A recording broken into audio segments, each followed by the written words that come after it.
Hello and welcome to Edugrade Science. तो particularly आपने सारे वीडियोस जो मैंने यूट्यूब पे अपलोड किए वो देख लिए होंगे और 22 तारीख को मैं लाइव लूंगा। उस लाइव सेशन के अंदर जो मैं पेपर दूंगा उसमें से मेजॉरिटी चीजें आपकी क्लियर हो जाएगी और आपको पूरे मार्क्स दिलाने की वो पूरा वीडियो काबिलियत रखता है। उससे पहले मैं आपको जो स्ट्रेटजी बता रहा हूं वो स्ट्रेटजी ध्यान से समझ लेना और आप अच्छे से लगा लेना, तो पूरे के पूरे आपका जो वर्कआउट है गुडसेट का वो ऐसे इजी हो जाएगा। तो स्टार्ट करते हैं स्ट्रेटजी का। तो इस स्ट्रेटजी में सबसे पहले हम समझते हैं कि गुडसेट क्या है। ठीक है, तो गुडसेट पर्टिकुलर उन बच्चों के लिए रामबाण इलाज है जिसने अभी तक बोर्ड्स और जेडब्ल्यू में कहीं ना कहीं लोचे मार दिए हैं। तो देखो सिंपल सा है, गुडसेट ऐसा मौका देता है आपको बचाने के लिए कि आप गुजरात के अंदर ऐसी बहुत सारी कॉलेजेस हैं जो गुडसेट के स्कोर सारे एक्सेप्ट करती है। ठीक है, अभी आप ध्यान से देखो तो गुडसेट एग्जाम में होता क्या है कि टोटल पेपर जो है वो 120 मार्क्स का होता है, राइट। और उसी में हर एक क्वेश्चन जो होता है वो 1 मार्क का होता है। एवरी क्वेश्चन, सारे के सारे जो क्वेश्चन होंगे वो 1 मार्क के होंगे।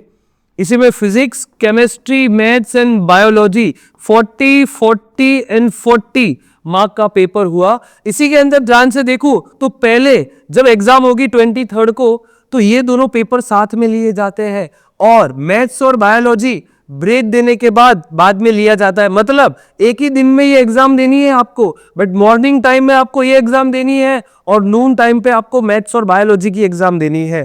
अब ध्यान देना, ध्यान से ये चीज गौर से सुन लेना, जो भी आए वैसे आड़े टिक नहीं करना है क्योंकि यहाँ पे नेगेटिव मार्किंग भी है। अगर करेक्ट गया तो 1 मार्क मिलता है, अगर इनकरेक्ट है आपका तो आपके -0.25 मार्क कट हो जाते हैं। तो अब ध्यान देना उसी चीज को भी, रॉन्ग गया वो तो एक नहीं मिलने वाला, साथ ही साथ 0.25 मार्क भी कट हो जाएगा। अब हम बात करते हैं कि सर अभी हमारे पास जो डेज बचे हैं उस डे को हम कैसे प्लान आउट करें जिससे आपका मैक्सिमम स्कोर हो सके। तो आपको मैंने टाइमिंग वाइज डिवाइड करके देता हूं। तो देखो पूरे दिन को आपको इस तरह से डिवाइड करना है, सुबह 8 से 12, 2 से 6 और 6 से 11, इस तरह से डिवाइड करना है। और आप सब्जेक्ट भी ऐसे डिवाइड कर सकते हो। मॉर्निंग के टाइम पे आप ले लीजिए मैथ्स या फिर बायोलॉजी, फिर ले लीजिए आप केमिस्ट्री, फिर ले लीजिए आप फिजिक्स। ये दिन को 3 पार्ट में डिवाइड कर देना है, इसी तरह से पढ़ना है। ठीक है, आपको 8 से 12, 2 से 6, 6 से 11। देखते हैं डे वाइज। तो अभी देखो आपको कैसे पढ़ना है। डे 1 मतलब कल से ये स्टार्ट करना है आपको ये पूरा टाइम टेबल। तो आप मैथ्स, जो मैंने येलो से लिखा हुआ है वो मैथ्स के लिए है और जो मैंने व्हाइट से लिखा है वो बायोलॉजी के लिए है। तो अब डे 1 में पहला जो हाफ है, पहला जो फर्स्ट जो अपने स्टार्ट 3 पार्ट में डिवाइड किया, तो जो पहला पार्ट है उसको आपको 1 2 3 चैप्टर कंप्लीट कर लेने। केमिस्ट्री के भी 1 2 3, फिजिक्स के भी 1 2 3। ठीक है, अब कैसे करने हैं तो इस सारे के वीडियोस अपलोड कर दिए हैं जिसमें मैंने पार्ट टेस्ट भी पार्ट के फॉर्म में भी अपलोड किया हुआ है, साथ ही साथ मैंने पूरे पेपर भी अपलोड किए हुए हैं। ठीक है, वही डे 2 के अंदर 4 5 6 4 5 6 4 5 6, डे 3 के अंदर 7 8 9, इसमें 7 8 और इसमें भी 7 8 9, डे 4 के अंदर 10 11 12 13 और यहां पर केमिस्ट्री में 9 10 और फिजिक्स के अंदर 10 11 12 13 14। अब सोच रहे होंगे इतने सारे चैप्टर्स, तो इसमें से मेजॉरिटी, ये दोनों चैप्टर तो बहुत ही छोटे हैं, वो इतना दिक्कत नहीं देंगे। ये मेजॉरिटी पार्ट के अंदर ही मेजॉरिटी गुडसेट का पोर्शन कवर अप हो जाता है। ठीक है क्या नहीं। और ये जो पर्टिकुलर सेमीकंडक्टर चैप्टर हो गया या फिर एटम्स न्यूक्लियस चैप्टर हो गया, उन सारे के एक फिक्स्ड एमसीक्यू पैटर्न है जो हर बार गुडसेट पूछता है और वो सारी की सारी मैंने अवेलेबल करवा दी है अपने यूट्यूब चैनल पर। तो यहां तक हमको समझ में आया। तो डे 14 15 16 एंड 17, उसके बाद आपको करना क्या है तो आप देखो day 5 day 6 day 7 day 8 day 9 और डे 10 आपकी फाइनल एग्जाम है। तो डे 5 के दिन आपको करना क्या है कि आपको एग्जाम देनी है पर्टिकुलर एक सब्जेक्ट की, मतलब फिजिक्स की, और इसके पेपर में अपलोड कर दूंगा। अगर आप लोगों ने इसको मेजॉरिटी लोगों तक शेयर किया तो ये सारी चीजें मैं अपलोड करके आपके लिए फ्री में अवेलेबल करवा दूंगा। ठीक है, अब यहां पर देखो 19th डे पे आपको क्या करना है, मतलब डे नंबर 6 19 डेट पर आपको मैथ्स या बायोलॉजी का पेपर देना है और उसका देने के बाद आपको एनालिसिस करना है कि कौन से पर्टिकुलर टॉपिक में या कौन से पर्टिकुलर चैप्टर में आप कहां वीक पढ़ रहे हो, उसे रिवीजन भी कर लेना है। मतलब अपने 3 दिन में क्या होगा, इंडिविजुअल सब्जेक्ट रिवीजन और एग्जाम भी हो गई।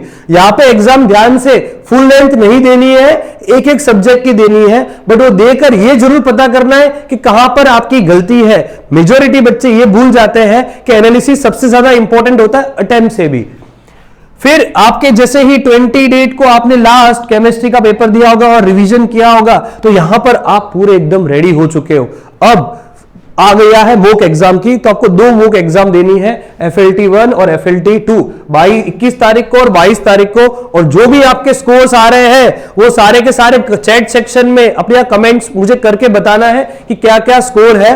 और 22 तारीख के दिन मैं मॉर्निंग में लाइव आऊंगा और हम डिस्कस करेंगे और भी चीजें, और फिजिक्स का एक पेपर भी लेकर आऊंगा जो हम सॉल्व करेंगे आपके साथ, ठीक है। और 23rd that is final day, और फाइनल डे में क्या चीजों का ध्यान रखना है, तो देखो आपको पता है कि पहला मॉर्निंग हाफ के अंदर आपको करना क्या है। जैसे आपको पता है पहले फिजिक्स और केमिस्ट्री आने वाला है मॉर्निंग के अंदर, फिर बाद में आने वाला है बायोलॉजी एंड मैथ्स आने वाला है। तो आपके पास यहां पर मैं देखूं टोटल 2 आवर्स का टाइमिंग है। तो आप सबसे पहले ट्राई क्या करो, केमिस्ट्री को शॉर्ट आउट करने का ट्राई करो, क्योंकि केमिस्ट्री मेजॉरिटी थियोरेटिकल पोर्शन से निकल जाता है, तो इससे टाइम बच जाता है। और उस टाइम को बाद में आप क्या अटेम्प्ट करिए, फिजिक्स में।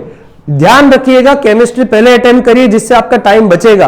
अगर आपने फिजिक्स अटेम्प्ट किया कोई गलत नहीं है इसके अंदर, पर फिजिक्स में सॉल्विंग पार्ट होता है और वो टाइम खाता है, और इसका इंपैक्ट आपको केमिस्ट्री पे दिख जाएगा, तो वो चीज जरूर ध्यान देनी है। फिर आपका आता है मैथ्स और बायोलॉजी, तो मेक श्योर देखो इतना फटीग होने के बाद आपको प्रॉपर रेस्ट मिले। अगर पास में ही है आपका तो बिल्कुल घर जाके थोड़ा आराम कर लीजिए, फिर आइए। अदरवाइज आप दूर कहीं आपका नंबर वगैरह आया है तो ऐसा कुछ रिलैक्सेशन देखिए जो आपको पीस दे सके, और इस पे कोई भी इंपैक्ट किया गया इस पे फर्क ना पड़े, वो चीज का भी ध्यान रखना है, ठीक है। डूज एंड डोंट्स, तो सबसे पहला आप पेपर लिखिए। पेपर में आप जैसे स्टार्ट किया ना, तो आप ऑब्जर्व कर लीजिए कि कौन से एमसीक्यू अटेम्प्ट करने जैसे हैं, उसको अटेम्प्ट ही कर लीजिए। कोई भी एमसीक्यू में ईगो की वजह से अटक नहीं जाना है, वो चीज का ध्यान रखना है। दूसरा, मैंने बच्चे बहुत बार देखे वो पेपर के अंदर क्वेश्चन टिक कर देते हैं, बट ओएमआर में टिक करना भूल जाते हैं। और ओएमआर में भी बहुत बार अगर ये सर्कल है तो इसको आपको ये ऐसे टिक नहीं कर देना है, इसको कंप्लीटली फील करना है। अब बच्चों का डाउट होता है कि थोड़ा सा ऐसा बाहर चला गया, थोड़ा भी, तो थोड़ा सा चलता है, बट तुम ऐसे ऐसे करोगे वो नहीं चलेगा। समझ में आया कि नहीं आया? तो वो चीजों का ध्यान देना है, पहली चीज, ठीक है। और ये सब चीजें अप्लाई कर दोगे तो मेजॉरिटी चांसेस है बेटा कि हम 110 के प्लस ऊपर चले ही जाएंगे। हमारा टारगेट ही यही है, अगर 110 के प्लस आ गए तो आप लोगों का बेड़ा पार हो जाएगा, ठीक है। तो यहां पर ये पूरी स्ट्रेटेजी कैसी लगी आपको कमेंट में मैसेज करना, और मिलते हैं हम नेक्स्ट वीडियो में।